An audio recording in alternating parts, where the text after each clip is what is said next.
Hi, I'm Nathan from the eBook Reader blog. For this video, we're going to do a review of the Boox Palma 2. So, Onyx released this a few months ago. I was always too cheap to buy the Palma 1, but I finally sprung for the Palma 2 just because I wanted to try it out. I really like the portability factor. I do like taking e-readers with me, and it's just really a lot easier to fit in your pocket than a standard e-reader, so I wanted to give it a try. So it runs Android 13, so you got a lot of the Android type features here. You got your quick settings menu up here. It even has a kids mode. You got AI assistant, screen recorder. So there's a whole bunch of features on here, and it's also got the front light, so you can adjust the front light temperature as well. It's got the cool and the warm color temperatures. The front light, it looks pretty good in the warm mode here. When we're using light mode, it does seem like it's just a little bit brighter at the bottom of the screen, so it's not quite perfect, but it is pretty good overall. I can't really complain about it too much, but here it is compared to the Kindle and the Kindle Paperwhite, just to get an idea of the size difference. I also uploaded a video comparing these more in depth just to show the Kindle app on the Boox, but yeah, so the Palma, a lot narrower than a typical e-reader, a lot more like a phone, but with an ink screen. So it has a 6.13-inch Carta 1200 screen. It actually looks really good.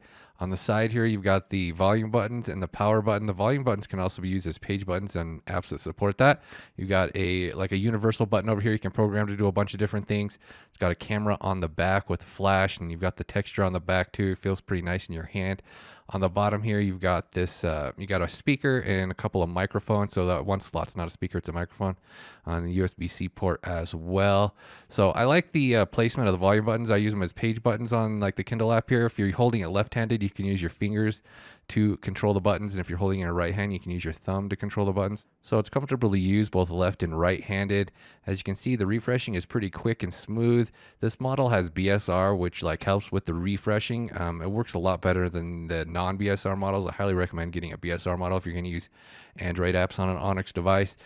So if you swipe up here, you can from the right, you can control the different refresh modes, the different app configuration settings here.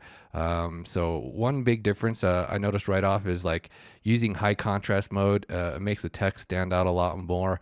It definitely looks a lot better, but it only works with certain modes, the faster refresh mode. So you have to be like on balanced or fast. But yeah, you can see here, it definitely makes the text look a lot darker when you have high contrast mode turned on. So definitely recommend using that for like the Kindle app and reading apps in general. It definitely makes the text pop out a little bit more.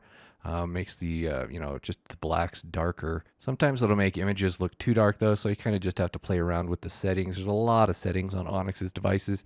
Definitely takes some trial and error getting everything set up to how you prefer, but yeah, high contrast mode definitely makes a big difference. You can also control the dark color enhancement to make it even darker. So yeah, the Kindle app works surprisingly well on the Boox Palma. That's what I've been using it for primarily, is to use the Kindle app. So the button on the left, you can, I have it set to do full refreshes as well. Every once in a while you get some ghosting. Even with the BSR, you'll still get some ghosting issues from time to time. It's a pretty common thing with Android devices. And the Kindle app has some different features than like Kindle e-readers. Like you can have it read aloud and highlight the text at the same time. What's 2 plus 2? The soft, feminine voice lacks emotion and the pronunciation is identical to the previous time she said it. It's a computer. A computer is hassling me. I'm even more irritated now. LRMLN. There are some different speed settings in here as well, so you can like change the speed of the voice. I say, I'm surprised. I meant to say, leave me alone. A completely reasonable response in my opinion, but I failed to speak. Kindles have voice view that can read the book aloud, but it works different than that. Another thing that's different with the app here is the dark mode. So the app, it isn't designed for ink screen, so like you're not getting as good of like quality as far as like the dark mode goes. So the text doesn't quite stand out as good when you're using the Kindle app because obviously it wasn't designed for ink screens. But you can use the default reading app, the eReader app that comes pre-installed on Boox devices. It's actually a really good app and it supports a ton of features. A whole bunch of customization options. You can load custom fonts as well, but it doesn't support books with DRM, so it's only going to work for DRM-free ebooks. But yeah, it has dark mode, and the dark mode is going to work better with the native app because it's designed for ink screen, so the text stands out better. You get like less ghosting and less issues with the text looking weird. But I mean, it is functional with the Kindle app. If I hold this button here, I have it set up to do the app switcher, and then I can jump over here to the Kindle app again. So as you can see, it doesn't quite stand out as well with the text. But overall, I'm impressed with like how smooth like the operation of the Kindle app is on the Boox Palma, because ink devices are like notoriously glitchy, like when you're scrolling and stuff. But with the BSR, it's really smooth actually. I mean, you can just scroll down the page. It doesn't have a bunch of flashing. It's not doing a whole bunch of jittering and stuff. So scrolling is definitely a lot smoother on the Boox Palma than it is like on your average Kindle or Kobo e-reader. That BSR definitely makes a big difference. I was never able to get the Play Books app to work for some reason. It just doesn't load. I've had it working before on older Boox devices. For some reason I couldn't get it to work on this device, but I got a few apps installed on here and they do work well. Like the Wikipedia app, or same when you're using the web browser, the scrolling is nice and smooth, much smoother than a Kindle or a Kobo. So yeah, that's definitely one of the benefits of going with an Onyx device that has BSR. The refreshing, the scrolling, just a lot smoother than you're typically used to with ink devices. You get a little bit of ghosting, and like I said, I have that button set so I can refresh the page anytime I want manually, but overall the ghosting is actually fairly minimal. It's considering it's not doing the full page refresh at any point. It's always just doing this partial refresh as you're scrolling. So yeah, it looks quite good actually. So there's some weird things about, like, if you want to use music apps, there's a bunch of different settings you're going to have to configure before you can use the music app, or it's going to automatically turn off every couple of minutes or whenever the screen turns off. First off, you're going to have to unfreeze the app, because once it's freezed, it's not going to stay working when you're using a different app. Then you have to go into like the power settings here. There's somewhere else too. I can't remember where it was. There's several different settings you have to enable in order to get like audio apps to work in the background without turning off. Like one of them right here is the audio status after sleep. So you got to hit it to keep playing. Otherwise they'll just keep turning off. So yeah, there's some different things about the Palma. It's not like a typical Android device, because they have all these different settings to like maximize, battery life and stuff like that. So it does take some configuring to get things to work right. But there are tons of different settings here. You got different wallpapers, different screensavers. You can have it show a calendar or a clock. As you saw at the beginning of this video, I had that clock that shows on the screen when it's turned off. You can have it refresh at certain times. You can also have it power off as well if you just wanted to like conserve battery power. There's a bunch of different options in the navigation department as well. So I really like the gesture-based navigations on Onyx's devices. As you've noticed in the video, if I swipe up from the bottom left, it goes back. If I swipe up from the middle, it goes to the home screen. Swipe to the right, opens that ink center. You can also, if you would rather use a navigation bar, you can set it up to use a navigation bar instead of the gestures. And there's also more gestures for the side gestures. You can like adjust the front light and stuff like that. So a million different settings on Onyx's devices. Lots of ways to set them up and configure it just how you like it. There's also this navigation ball, so another way to navigate and jump around your device. So yeah, definitely a lot more options than like your typical Kindle or Kobo. You've also got a camera on here, so it's got that rear camera. So I tried taking a couple pictures with the camera, and it seems like the quality is pretty terrible. First off, it's like really hard to tell if it's like even in focus, because it's all like blurry and black and white. So picture quality is not great. I guess it's usable if you need it for some reason, but I think it's mostly intended to use for like scanning. So it has this dock scan feature on here.